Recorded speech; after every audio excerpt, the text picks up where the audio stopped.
ಹಾಲಿ ನ್ಯಾಯಾಧೀಶರ ನೇತೃತ್ವದಲ್ಲಿ ತನಿಖೆ ಮಾಡಿಸಿ, ಒತ್ತಡ ಇಲ್ಲದೆ ಮಾಡುವುದಾದರೆ ಕಾನ್ಸ್ಟೇಬಲ್ ಕೂಡ ಮಾಡ್ತಾರೆ. ಚಿಕ್ಕಮಗಳೂರಿನಲ್ಲಿ ಸಿಟಿ ರವಿ ಹೇಳಿಕೆ.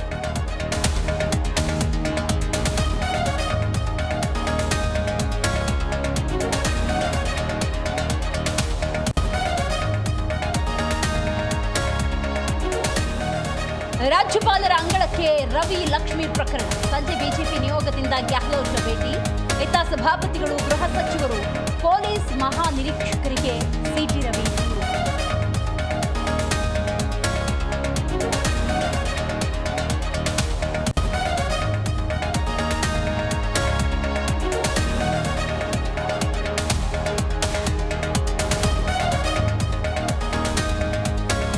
ಅಮಿತ್ ಶಾ ಹೇಳಿಕೆ ಖಂಡಿಸಿ ರಾಜ್ಯಾದ್ಯಂತ ಪ್ರತಿಭಟನೆ. ಮಂಡ್ಯ, ಮೈಸೂರು, ಹಾಸನದಲ್ಲಿ ಮೆರವಣಿಗೆ.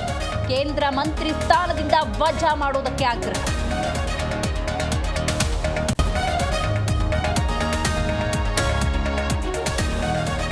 ಶ್ವೇತಾ ವಂಚಕಿ ಎಂದು ನನಗೆ ಗೊತ್ತಿರಲಿಲ್ಲ. ಗಿಫ್ಟ್ ಕೊಟ್ಟಿದ್ದ ಚಿನ್ನಾಭರಣ, ನಗದು ವಾಪಸ್. ಎಸಿಪಿ ಮುಂದೆ ವರ್ತೂರು ಪ್ರಕಾಶ್ ರಿಟರ್ನ್.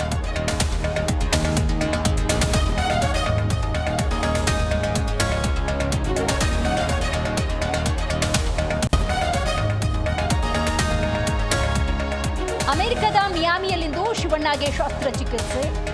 ಸಿಗಂದೂರು ಚೌಡೇಶ್ವರಿ ಸನ್ನಿಧಾನದಲ್ಲಿ ಮಹಾಮೃತ್ಯುಂಜಯ ಹೋಮ. ಗುಣಮುಖರಾಗಿ ಬನ್ನಿ ಅಂತ